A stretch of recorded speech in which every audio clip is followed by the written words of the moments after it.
In I can't 2019, believe we did David and it. Sarah spent $30,000 It on their was worth wedding. every One penny. day, one party, gone.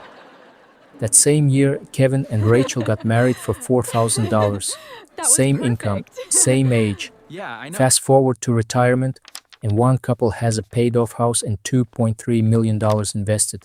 The other is still renting. This was never about the wedding, it was one quiet decision. Part 1, the normal choice.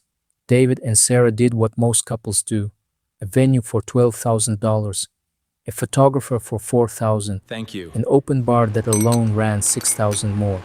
By the time flowers, the dress, and the DJ were paid for, the total came to $30,000.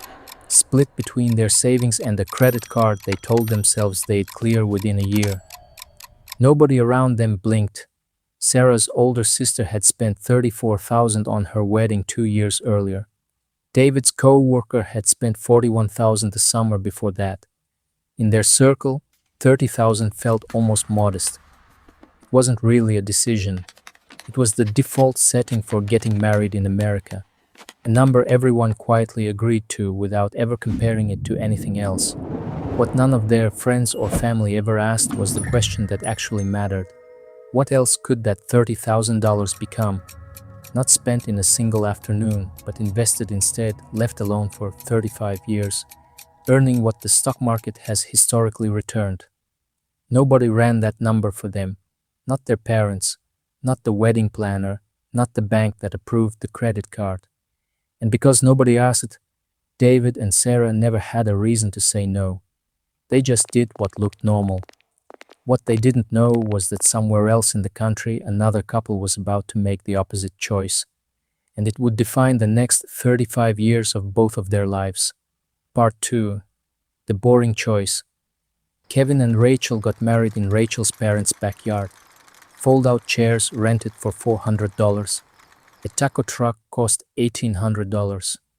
String lights from Home Depot and centerpieces added $300 more. A friend with a good camera photographed the day for $400, and Rachel wore a dress bought off the rack for $600. The total came to exactly $4,000. People had opinions. Some called it cute. Some quietly called it cheap. Rachel's aunt asked if they were embarrassed to invite more guests.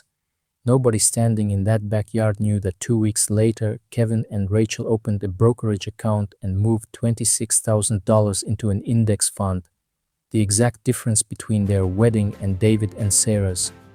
That money wasn't a bonus or an inheritance. It was money already saved for a wedding they chose not to have.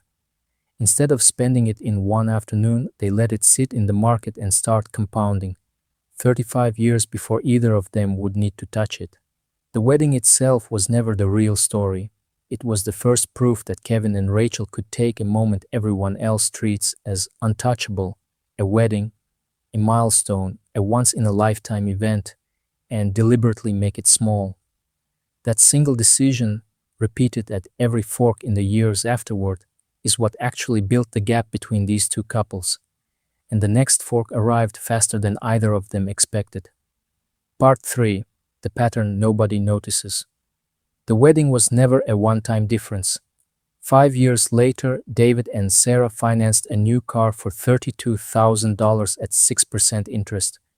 Kevin and Rachel bought a 3-year-old sedan for $14,000 in cash. When David and Sarah bought their first house, they stretched to their approval limit and closed at $420,000. Kevin and Rachel bought a smaller home for $310,000 and invested the difference the same week. Even their vacations followed the pattern. David and Sarah booked the resort every year for around $6,000, while Kevin and Rachel camped or stayed with family for closer to $1,000. This wasn't a single decision. It was the same choice, repeating at every fork. The car, the house, the vacation, the upgrades neither couple ever mentioned out loud. Averaged across 3.5 decades, the gap between what David and Sarah spent and what Kevin and Rachel invested came out to roughly $12,000 every year, quietly moved into the same index fund without either family ever adding up the total. $12,000 a year doesn't sound like much on its own. but invested every year for 35 years, earning an average annual return of 8.5%, that $12,000 compounds into just over $2,300,000, not from one decision, from the same decision repeated 35 times while nobody was watching. Part 4.